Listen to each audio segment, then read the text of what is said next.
Good evening, everyone. This is Mike Fitz, resident naturalist with Explore.org, the world's largest live nature cam network. I'm standing on a wildlife viewing platform at Brooks Falls in Katmai National Park, Alaska, at the top of the hour in just a few minutes. I'm going to be hosting a live play-by-play to narrate the bear and salmon activity here at Brooks Falls. So please stand by. I'm going to mute my microphone in the meantime, and I'll be back with you shortly.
Good evening from Brooks River in Katmai National Park, Alaska.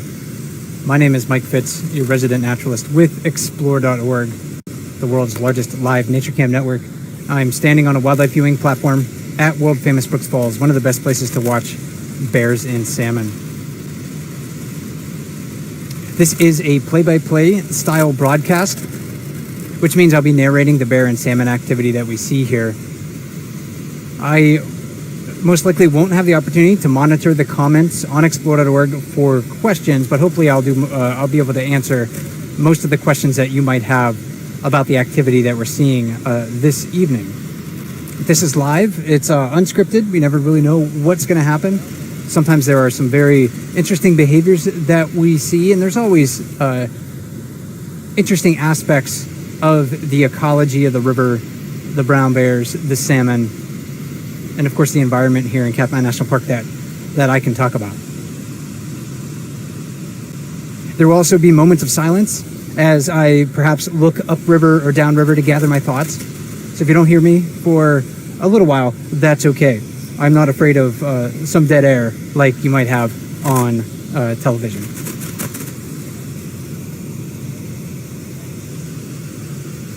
So to begin, why don't we check out and see who's on the far side of the river. In fact, all of the bears that are within my line of sight right now are just on that far side of Brooks Falls.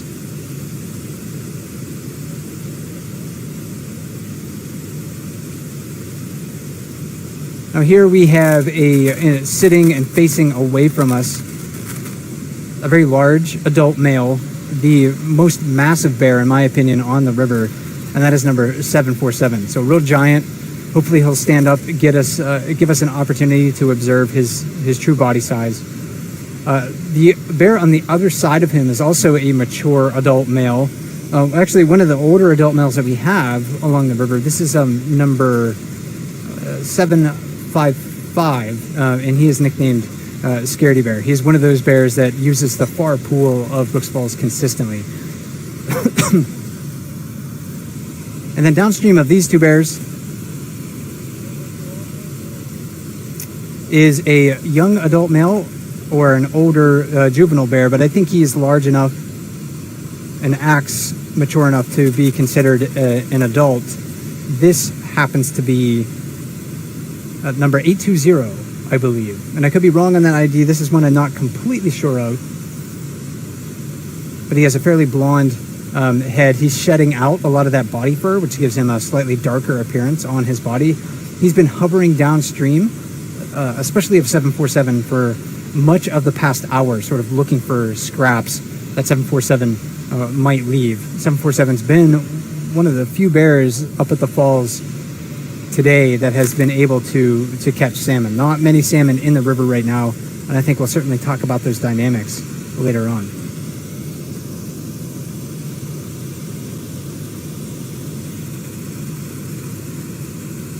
If you want to know more about these brown bears here at Brooks River, just go to Katmai's website or type in Katmai ebooks into any search engine, and you'll be able to find the Bears of Brooks River, a guide to their identification, lives, and habits. It's a really great tool to reference if you want to learn more about these individual animals.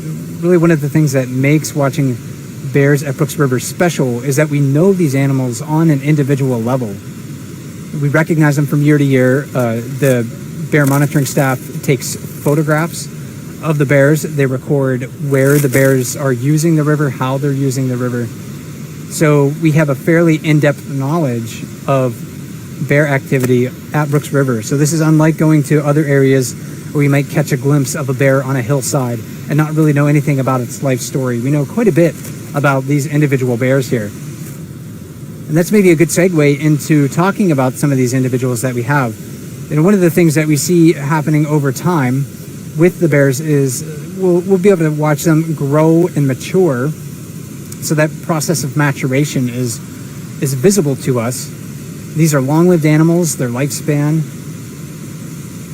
is about 20 years or so, on average.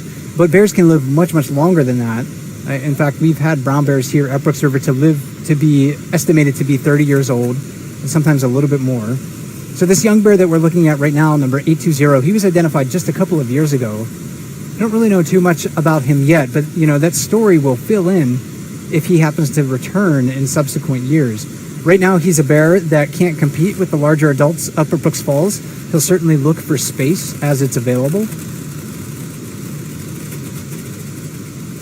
But a lot of those opportunities for him to fish happen to be downstream or in areas where adult males aren't likely to be competing with him.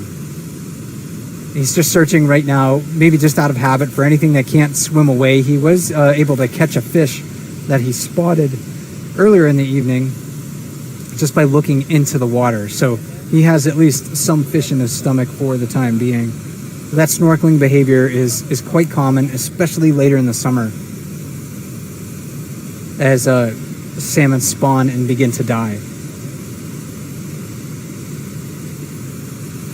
Now, before I get to our larger adults up at the falls, I'm going to pan downstream really quickly, just so we can get a look at another bear before she happens to drop out of our line of sight. So I'm looking towards the riffles area, so looking downstream of Brooks Falls right now, about 100 yards downstream of where I am standing. This number 402. Looks like she might be moving out of the frame. She's one of the most experienced mother bears here at Brooks River. She's caring for a litter of 3 cubs this year, 3 of 4 that she had last year. So we don't know what happened to her 4th cub, but somehow she became separated from it, and now she just has 3 remaining from that litter. This is, believe it or not, this is her 7th litter. Not all of those litters have been successful. I mean, she has experienced the failure and loss associated with raising cubs in Katmai. Cub mortality is actually fairly high in this area, so it's not uncommon for mother bears to lose entire litters. But right now she has 3 cubs of that 4 cub litter that she came back with last year. So maybe she'll give us a better look later on in the broadcast.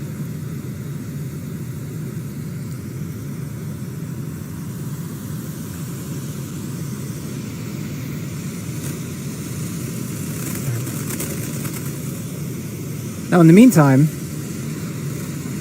had a little bit of shuffling going on up at Brooks Falls. Number 747, even though he's found a lot of some success this evening over near the rocks on the far side, he has moved into the jacuzzi. And again, this is a preferred fishing spot for a lot of the mature adult males. You kind of have to be a big bear to sit in there. The force of the water really does want to push you out of that spot. I've been in the water there, and if you try to go any deeper into the water, forward of where 747 was sitting, the force of the water really wants to push you out, and younger bears sometimes have a hard time holding their place in that spot.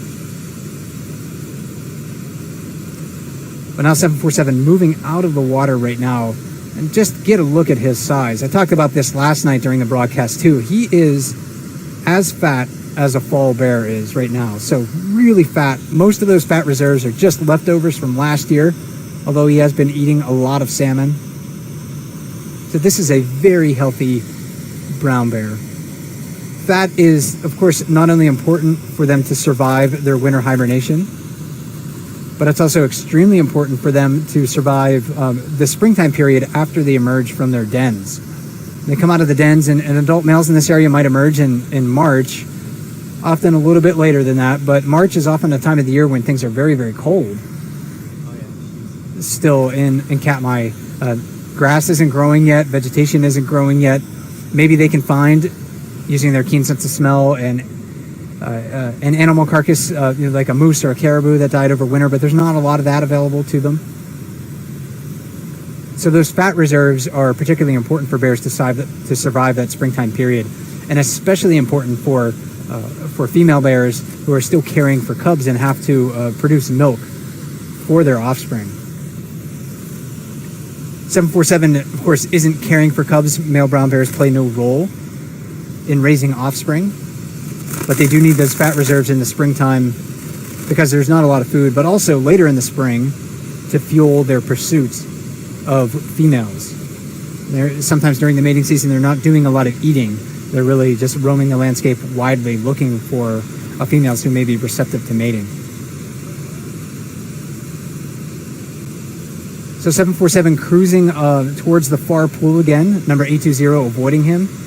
And that's really just how most of those interactions between bears play out.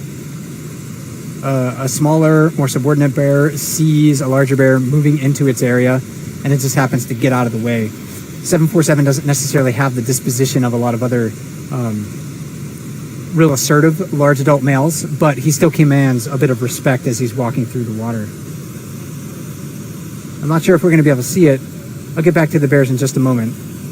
But there is, next to that gull, a harlequin duck moving downstream. So these are ducks that like fast-flowing cold water. We'll see them at Brooks River every once in a while, not very common though. So this is a female harlequin moving downstream. So just wanted to give you a glimpse of that before I look back upriver here.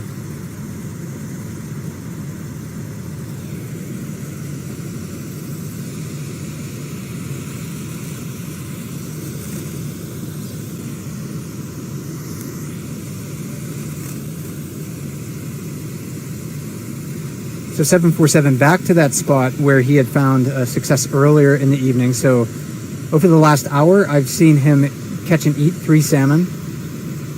So he is, well within his energy needs for the day. He's a big bear. That means his metabolism is probably, fairly high. Big animal. You need more food. But certainly, if he skips a day eating, it's not a big deal for him. Now, one bear, that I mentioned at the top of the broadcast, but I haven't quite highlighted his story yet, happens to be the one sitting on the far wall.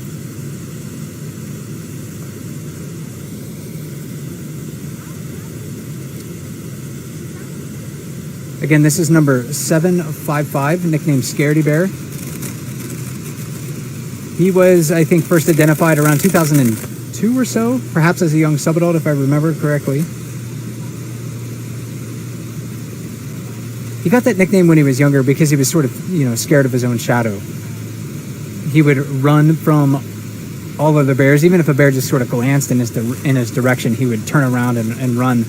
That name, though, is also appropriate for his behavior around humans. He is not a bear that is tolerant of the close proximity of people. In fact, when people are on the wildlife viewing platform, and there's probably about 20 other people here with me right now, he does not approach this side of the river. He might come to the middle of Brooks Falls, but that's about as far as he goes.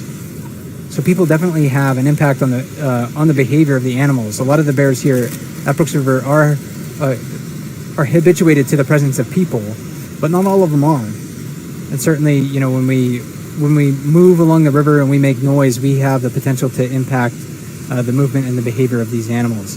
So for bears like 755 here, it's the main reason why the falls platform closes at this time of the year from 10 p.m. to 7 a.m. So you at home actually get a really unique experience compared to the people who are visiting this site in person, because you can watch the bears unobtrusively without impacting their behavior. It's actually a very ethical way to visit Brooks River. And you can watch these bears 24/7, even during the hours when no one is at the wildlife viewing platform or permitted to be here.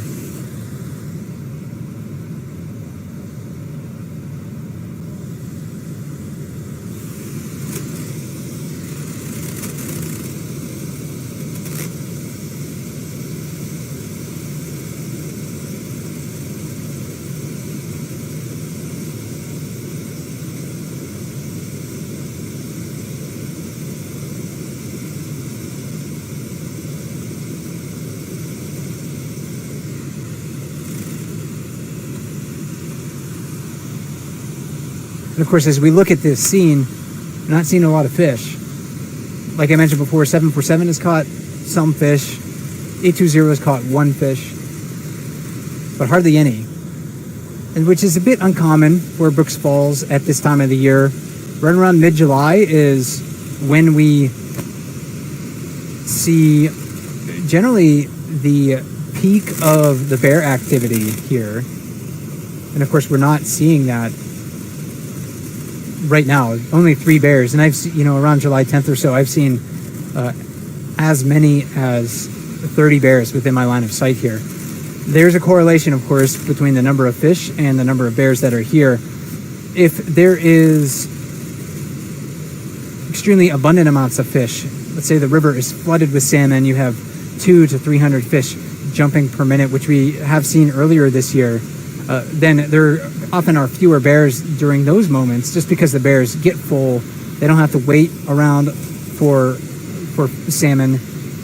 They get their fill quickly, then they go off into the forest and sleep for a period of time. But if there are no salmon, that sort of has the same effect as well. Many bears just won't bother to sit around and wait. But the bears that we're seeing here right now are practicing a lot of patience. And that's something that they'll do really at all times of the year. When we have sort of a moderate amount of salmon, then that seems to be when we have the greatest numbers of bears visible at the waterfall. When bears aren't finding fishing success everywhere, they know that food is around, so they're posturing, they're moving in between one another. And also at the same time, they have to be very patient to gather those meals. It's another warm day, however. Not as warm as the past week has been. Still been around 80 degrees or so today, so at least in the upper 70s, so quite warm still for this area. I speculated last night, it's worth repeating though, that I think the reason why we're not seeing a lot of fish in the river right now is not because there's no fish coming. It's that because the water is probably a bit too warm for them to decide to run up river and spawn, or at least reach their spawning areas. Water temperature has a high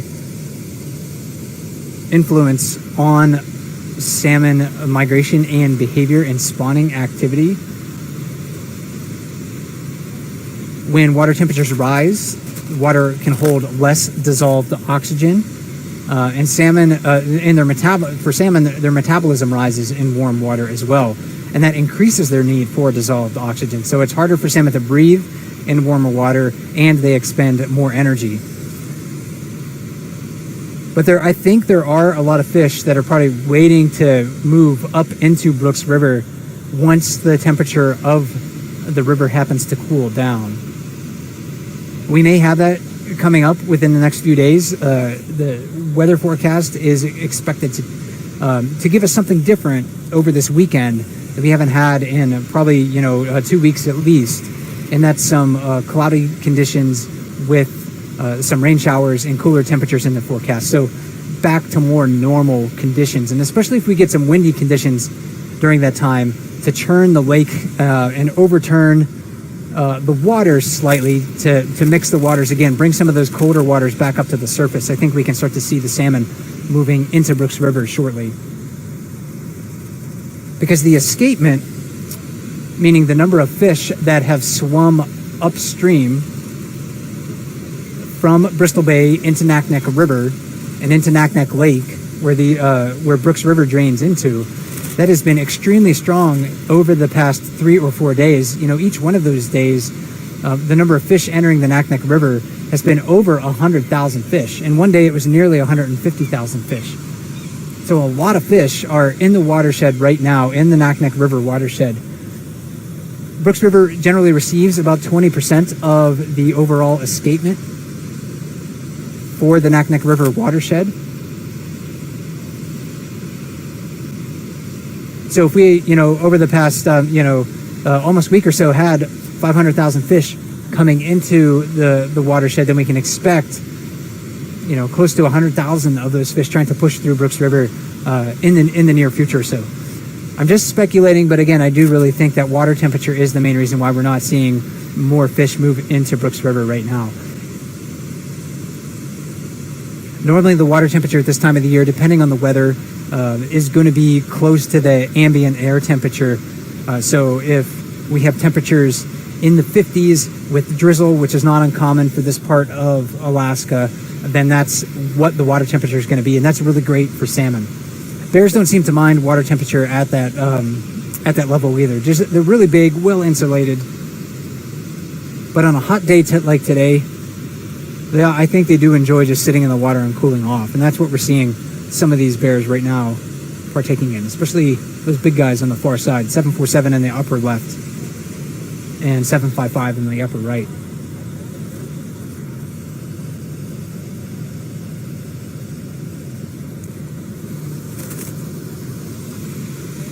Now, of course, it's just not adult males that are using this area at this time of the year. I did introduce number 402 earlier, and now she's in view again, back downstream, actually farther downstream than where she was before. So I'll pan down, give you a view in that direction. The mountain in the background is Mount Katolanat, that whole thing. Tops out at about 4,700 feet in elevation. Where I'm standing, I'm probably about 50 feet above sea level. So Mount Katolanat has a very dramatic prominence on the horizon here. So 402's cubs must be along the riverbank, and that's not uncommon. These cubs that she has, if we get a look at them, you'll see that they're sizable cubs. They're blonde in color. These are not first-year cubs, they're yearlings. And, often cubs just don't want to follow their mom into the water. The water's uncomfortable, they have to expend more energy, so they'll often just hang on the riverbank waiting for mother to come back. It looks like I might be able to see one of them now. Actually, yeah, there are 1 and 2. The third one is probably just lagging a little bit behind there.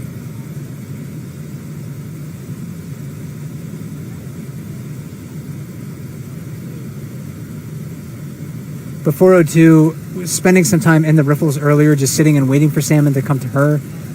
Not finding success, but maybe moving on downstream. Still searching, of course. Bears are opportunists. They're always looking for an opportunity to take advantage of vulnerable prey, whether that's a live salmon or a dead one. And downstream, there's always that chance that maybe she'll run into a school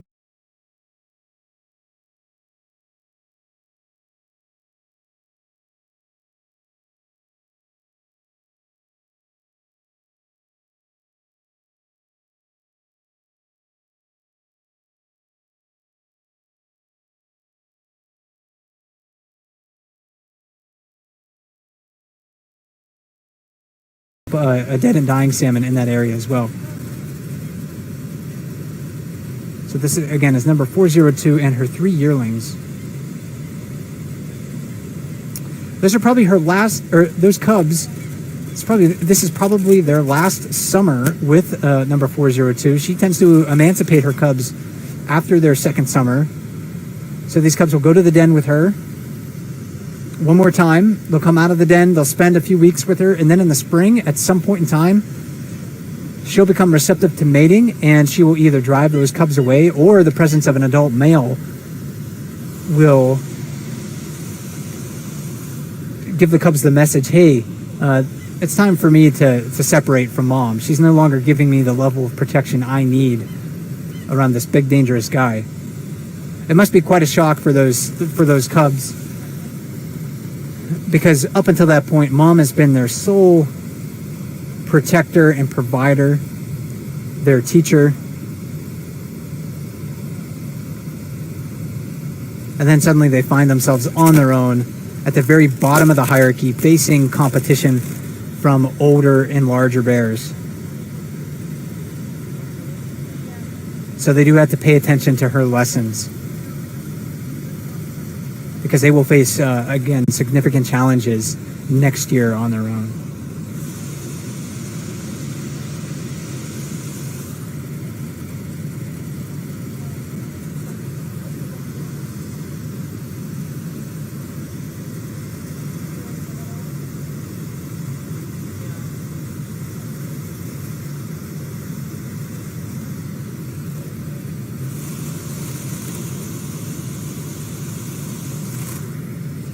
Okay, so as our family moves out of line of sight, I'm going to scan the river here to see who else might be around. And actually, perhaps those other bears didn't want to be in the limelight because most of them have left. So bears, again, are very patient animals, but there's a point where, you know, they decide, hey, it might be worth trying something else, going to a different part of the river, or perhaps just going into the forest to take a nap.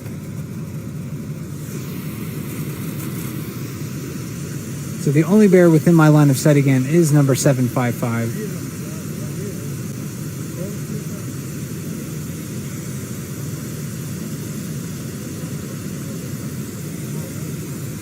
755, even though he is not tolerant of people, that doesn't mean he can't stand up for himself against other bears. We've seen him showing increasing amounts of dominance over the past several years. I think he's kind of reached his maximum size. I mean, he's a big guy. Probably close to 4 feet at the shoulder. Average size for adult males at this time of the year, coming up in midsummer, so give him another couple of weeks or so. 700 to 900 pounds. So the 755 could certainly be within that weight range. He has that floppy left ear, dark eye rings that makes him fairly distinctive. To me, at least, I often try to identify him by his behavior as well. So sticking around on that far pool, looking a little bit shy about coming to this side of the river. And again, right now, he doesn't have any competition from bears at Brooks Falls. So really, the thing that might be keeping him from coming over here just happens to be the presence of people. And that includes about 10 others that are joining me on the platform right now.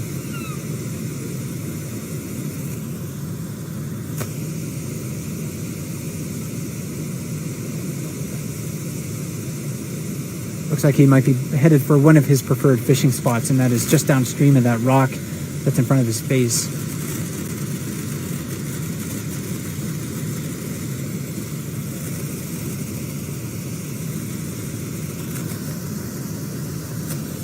Bears use the topography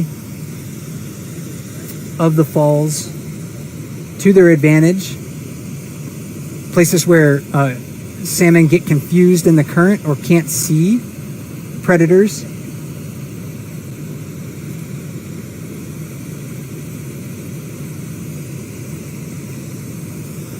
That is definitely what Scaredy Bear here is doing for the time being.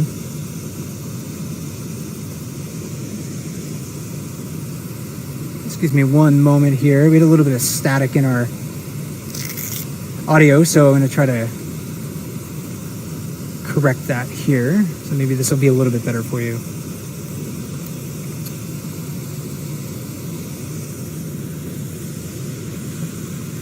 All right. I am a bit of a one-man show here this evening.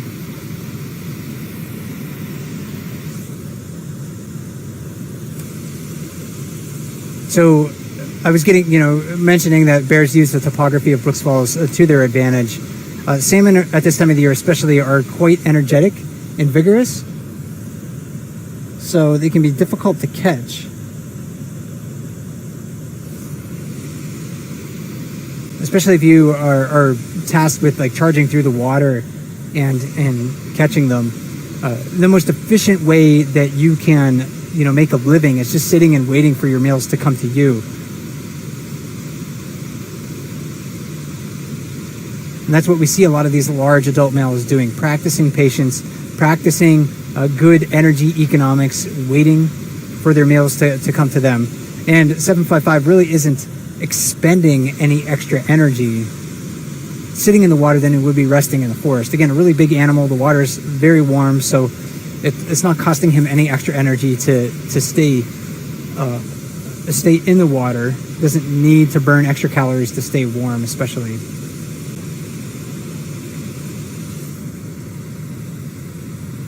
Now, downstream of us right now, another bear has moved into my line of sight. This is another bear in the riffles. This is not 402 that we're looking at before. I think this happens to be number 803, if I remember my ID correctly. She's an adult female, identified a couple years ago. We don't know much about her. We haven't observed her with cubs, as far as I know. A bear that's a little cryptic in her habits. Perhaps one of those bears, again, that's not, tolerant of large numbers of people on the river. I've seen her come out most often in the evening when the river and the platforms are a bit more quiet. Looking at her through my binoculars right now, it's going to be hard for you to sort of see her identifying features because she is so far away, but I'm mostly looking at her face and her facial profile. Sort of a long, narrowing muzzle, pointed ears. That's about as far as I can zoom in, so I can't really give you a better look than what we have right there. Maybe we'll show a wander closer to the river, or closer to the falls, excuse me. We'll get a better idea of what she looks like. And that's another thing that you can look for on the bear cams as well, since you have that opportunity to watch the river 24/7. There's millions of eyes around the world. I love sharing this experience with everybody because you are able to document things along the river that we can't see here. And in fact, today, actually this evening, you're able to find a link on explore.org with your to participate in a community science project to help document the bear activity on Brooks River. And I've called that Are You There, Brown Bear? So it's a community science project that I invite everyone who takes snapshots on explore.org to participate in. So if you use the snapshot feature, you'll be prompted to take a survey. And there's just a few short questions in the survey. Really, you just need to say, is there a bear in my snapshot? Yes or no? Did I see any other wildlife species? And leave it at that. Because there's a long-term bear monitoring study here at Brooks River, but that bear monitoring study is limited by staffing and time constraints. So they're not watching bears throughout the summer, and they're generally just looking for bears during monitoring periods in late June through the end of July, and then also late August through early October. But of course, they're not watching the river during those entire time periods. So just during set hours in the day. But since we have people all over the world 24/7 watching the bear cams, we can get a better idea of how many bears are using the river, where they're using the river through this community science project. So I hope you participate in this. Again, it's called Are You There, Brown Bear? I set that up just this year. You don't need to have to identify individual bears either. So if you're wondering, well, I can't do that, Mike, because I don't know what bear I'm looking at, it doesn't matter. I'm not asking you to identify individual bears. In fact, there's no place in the survey for you to identify individual bears. We're just looking to gain a better understanding of whether or not bears are using the river, especially during those sort of off-peak hours and seasons. And over several years, and I hope we can make this a long-term monitoring study over several years. I think we'll be able to gain some very valuable data about bear use on Brooks River and document ebbs and flows and changes associated with that.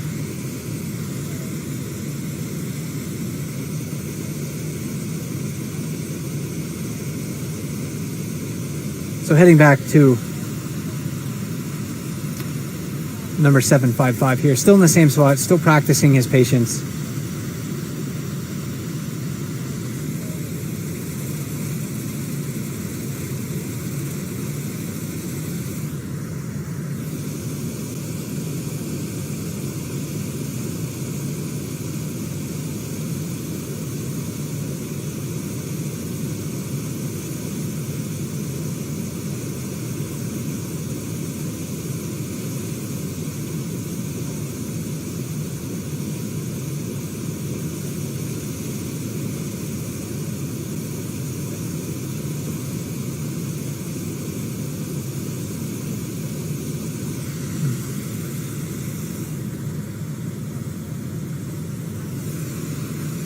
One of the things that I enjoy about, watching bear cam and returning to Brooks River each year is just to note the changes that we see from year to year and season to season. Certainly, it's worth paying attention to what the bears are doing, how they're using the river.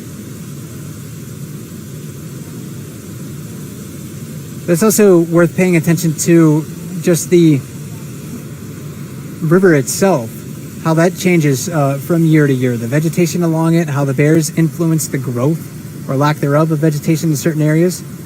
This island downstream of the falls used to be covered in tall shrubs. The bears have sort of eliminated all of those. So basically the only thing alive on there right now is grass. Water level is certainly lower this year than last year.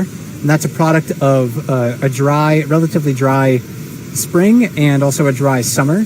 It's not abnormally low. This is certainly well within average, within my experience at least. But we've seen less water flowing over Brooks Falls this year than last year. That could be good for the bears, not so good for the salmon. It makes probably escape routes for salmon all that more difficult to negotiate. But for bears, it makes them easier to catch fish. The salmon might be more vulnerable in those shallow spots.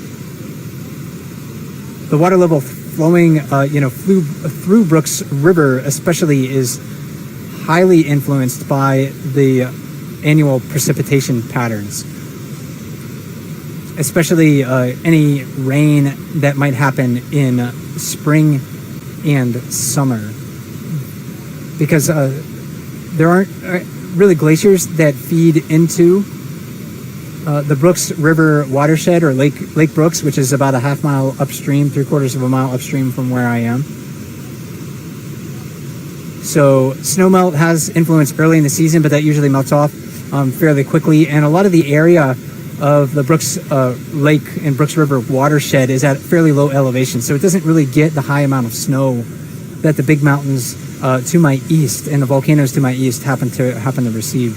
There's a very strong rain shadow that comes off of the Pacific Ocean, so a lot of those storms coming off the Pacific end up sucking up the moisture that would otherwise be carried into this area. So just like the rain shadow that exists from the Sierra Nevada in California, the Cascade Mountains in Oregon and Washington, the Aleutian Range to my east has a similar effect overall on this area. And low elevations don't get nearly as much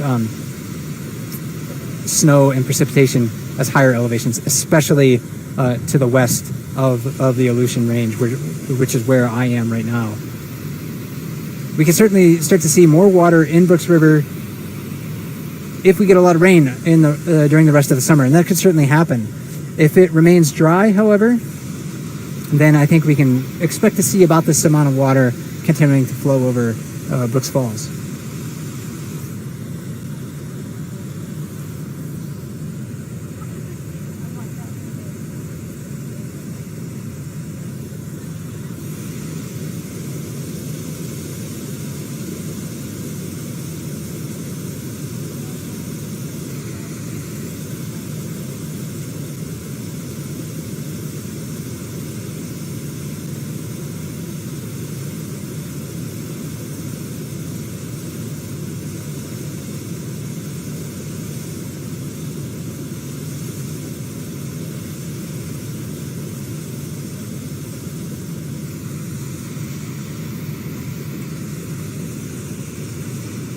So 755 enjoying,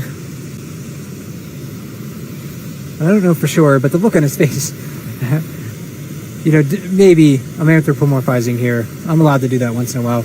Look on his face does look like it's maybe a bit one of contentment, or the sun might be kind of bright in his eyes there. But again, a hot day, sitting in the water is probably quite comfortable for this bear. Upstream of him, we're catching a glimpse of a bear right now is just moved into my line of sight. Is doing the same thing. This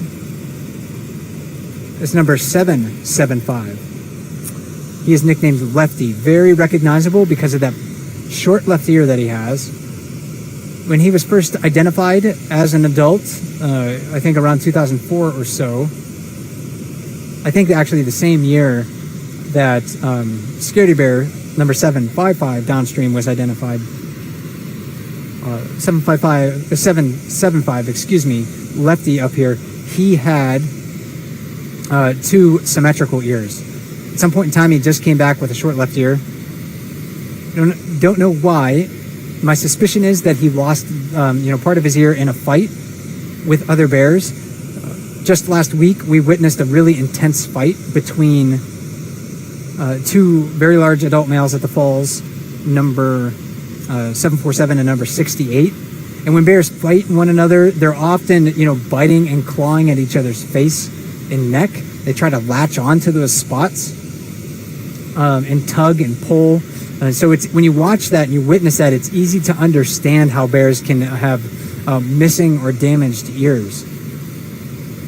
Certainly, Lefty up here is not, a rookie when it comes to conflict with other bears. He does have a lot of wounds and scars on him. He's come back in the past with some very large wounds. This year he doesn't seem to have that, but he definitely is carrying the scars from those battles he's had with other bears. So when you're seeing bears here at Brooks River and they have a large wound on them, you wonder, well, how did that bear get that? Almost certainly it was caused by another bear. But Lefty, sitting in the water upstream, just kind of staring downstream, probably cooling off. It's going to be, it must be very, very hot for the bears to move through the forest on a day like today. I broke a sweat walking down here on the trails, and I'm, just wearing a t-shirt and shorts. So for an animal that's well-furred and weighs as much as they do, I'm sure it's much easier for them to get overheated.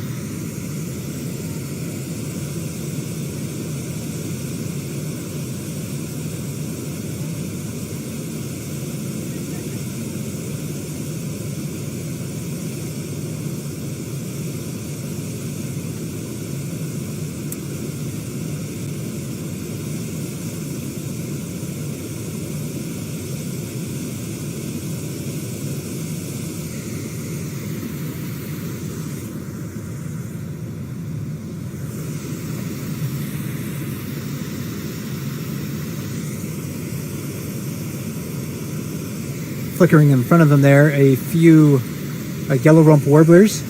And the bears end up dominating our attention when we're standing along the river watching them. I mean, they're so charismatic, but there's a lot of other things going on the river. It's hard to see those on the cams. This is still kind of baby bird and fledgling bird season, so it's really fun to see them in the forest, learning from their parents as well. And I'm sure parents everywhere can sort of relate to what I'm seeing with some of those birds right now that are just as large or bigger than their parents, but they're still out there begging for food. And when you look at them, it's almost like, hey kid, that you can go get your own food, so prepare your own dinner tonight. But eventually those birds will stop feeding their offspring, and those offspring will be on their own. But the abundance of birds in the forest right now is quite high because a lot of them have fledged and left the nest. The songs, though, that we were hearing earlier in the year are getting less common. So I don't hear that nearly as much in the morning. I'm not hearing the Swainson's thrush. I'm not hearing the yellow rump warblers nearly as much. The white crowned sparrows, the golden crowned sparrows, nearly as much. Just because once those birds are done defending their nesting territories, there's no need to sing and keep warn other birds of your presence, especially if you're one of those males trying to defend a nesting spot. And here comes a very blonde bear on our far side here, one of our more recognizable bears at Brooks River. This happens to be number 128 Grazer. Her nickname was given to her when she was a young bear. She was always munching on grass. That's not unique to her, though. All young bears tend to munch on vegetation. Younger bears, smaller bears can make a living much easier on vegetation compared to the larger adults. So if you see some of the smaller bears at Brooks River and you're wondering, I'm worried about it. It doesn't seem like it's getting enough food. Well, those younger bears are able to make a living much easier on that vegetation. Grazer here, though, is a skilled angler. She's a big female, carrying a lot of fat on her. That's partly from last year and also because she's so skilled at fishing. Saw her walk into that far pool, spot a fish, pounce on it. Now she can enjoy the rewards of her effort.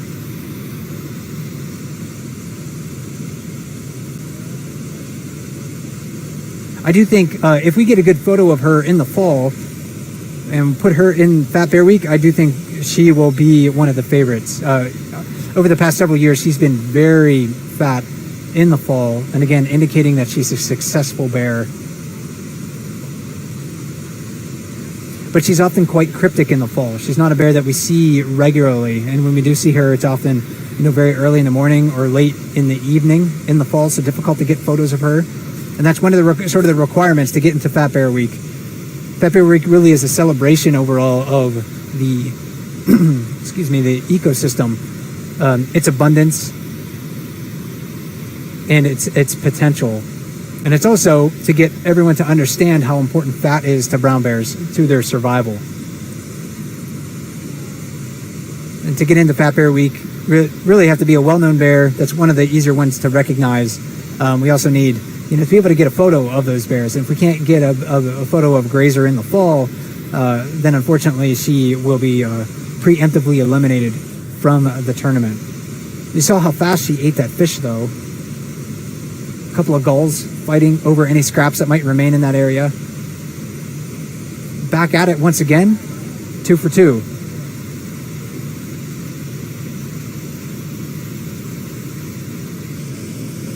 Now I'm going to try to time, you can do this at home with me if you want. I'm going to try to time how fast she eats that. So I'm starting my stopwatch. Watch her against that far wall there. And I think she's not necessarily moving to that spot because she's worried about another bear right now stealing her fish. She recognizes number 755 as a bear who maybe isn't a bear who's prone to steal fish. If that were the case, if 755 had that reputation and was moving towards her especially, she would vacate the water with her catch to try to protect it. But I do think it's also harder for bears to eat their catch in the fast-flowing water area. It's much easier in that shallow spot that she's in right now.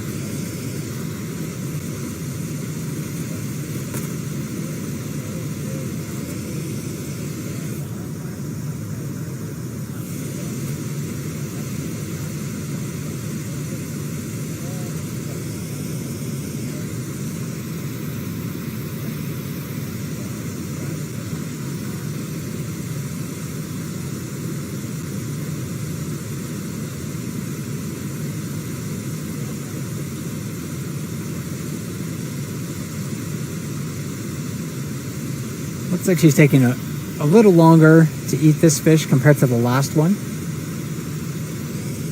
Coming up on 1:30 since she started munching on it.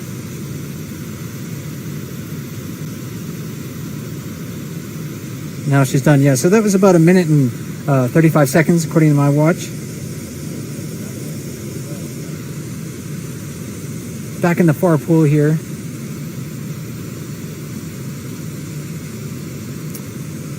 Some of those plunges were sort of blind plunges.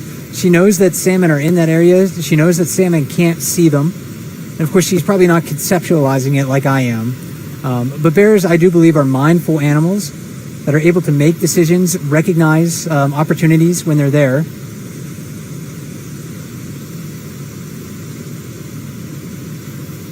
And eating a salmon in 1:30 really isn't a slow pace at all. I mean, those are big fish. 4 to 8 pounds. The fastest I have seen a bear eat a salmon is 31 seconds, and that was number 402 just this year.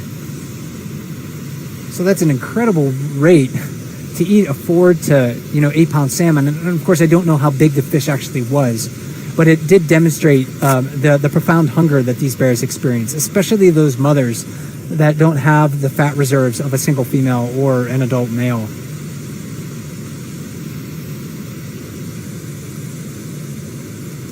But fishing is an acquired skill. Bears have the instincts to do it. They have the tools like big teeth, sharp claws, strength and quickness to catch fish successfully, but they have to learn how to do it. 128 has found a lot of success in the far pool. She'll go to the lip of the waterfall when salmon are jumping. I'd be surprised if she goes there this evening, because so few salmon have been jumping over the last few days that she probably has tried it, found it unsuccessful, so she's looking for other opportunities in the far pool. And this is a spot that she wouldn't be able to access if there were other large adult males trying the same spot. So adult males sit on the top of the bear hierarchy, and adult females are typically below those. Disposition plays a role as well, especially with 128 when she is with cubs, at least our first litter that we know of.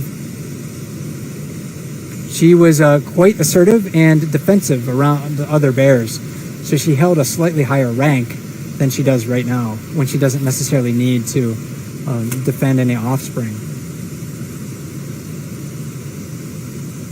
You can see 755 there not paying any attention to her. So again, that indicates to me that he is not only a tolerant bear of her presence, at least in that location, but perhaps also maybe more dominant than her.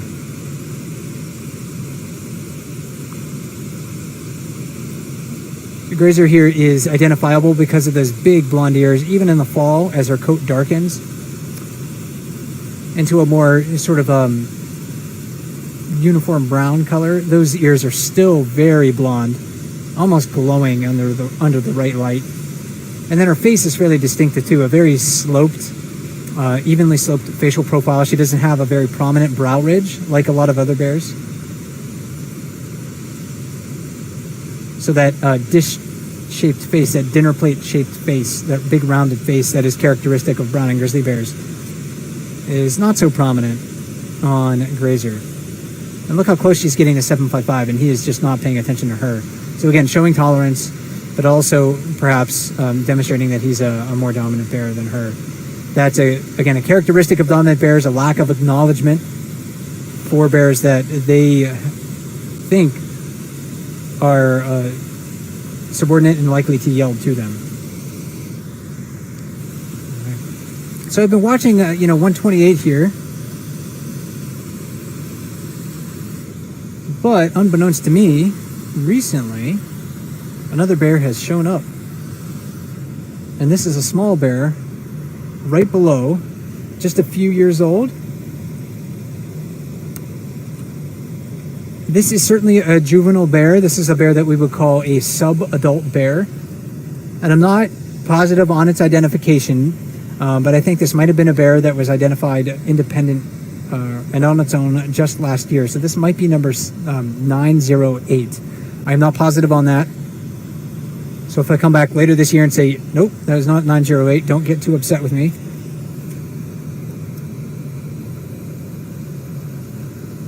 But certainly a young bear. Sub-adult bears are recognizable because they're kind of long and lanky in their legs. I think this bear will move into a better view here in just a second. They often have big ears, big feet in proportion to their bodies. So they have a lot of growing to do. Brown bears and katmai, especially males, will continue to grow their overall body size until they're really in their mid-teens. Females can continue to grow in this ecosystem, into their teens as well, but their growth rate slows significantly once they start to reproduce and devote energy towards their offspring.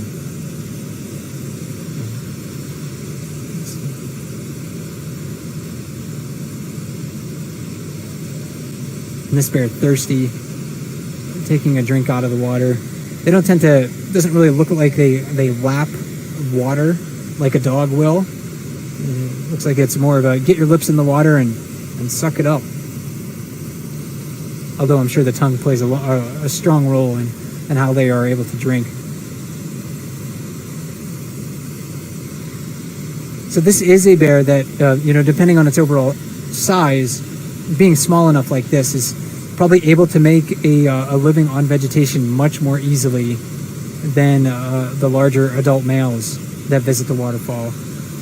And for these younger bears too, the abundance of salmon will allow them to gain a lot of weight later in the year.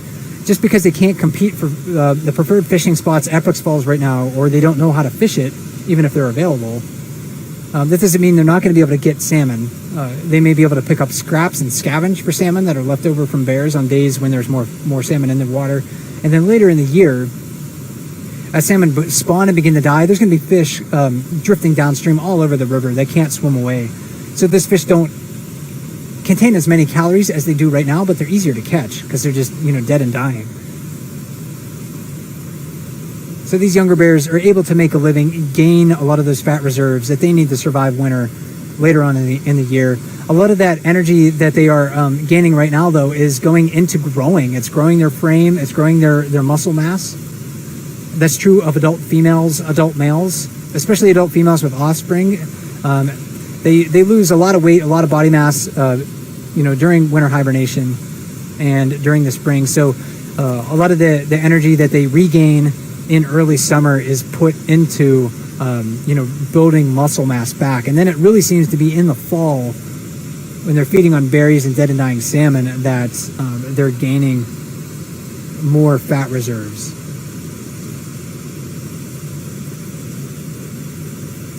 So it's 9:08, walk to the far side. Still have number 128 plunging around on that far side as well. And our two bigger bears here are two large adult males at the time. Number on the left, number 775, nicknamed Lefty. And then slightly closer to me, scratching his ear right now in the back of his head, that is number 755, Scaredy bear.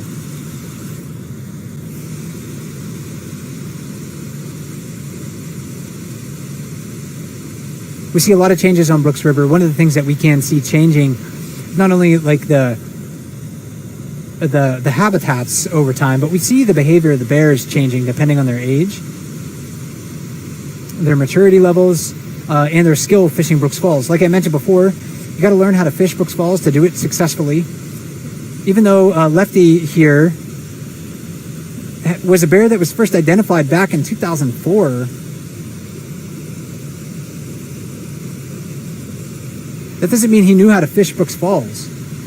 In fact, when he was a bear that we really only saw in the fall months up until 2015. And when he arrived in 2015, his behavior demonstrated that he was extremely hungry and that he didn't know how to fish Brooks Falls for these, healthy, energetic salmon that migrate through the river at this time of the year. So he would run back and forth. He would try to steal fish from nearly every bear that he encountered, and that didn't always turn out well for him because he was even challenging the most dominant adult males at the falls. He would try to fish at the lip, but he couldn't sit still, it seemed like, or stand still long enough to allow that to happen. And a few times he even jumped off of the top of the falls as he saw salmon down below. So a belly flop technique that was not successful. He no longer practices a lot of those fishing techniques. Lefty now is much more patient than he was when he first arrived in 2015. And I think that demonstrates maybe that he is well fed, but also he realizes, hey, if I express some patience and I show patience, I am able to make a living here. I don't have to expend that extra energy.